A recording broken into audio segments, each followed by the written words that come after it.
点弄烦了吧？一会儿叫回来个头，快点。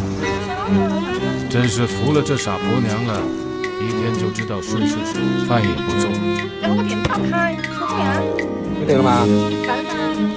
哎，还真没有电了，先把车发动了充电吧。主要发电机功率是油门大小决定的，我就得拿东西抵着油门。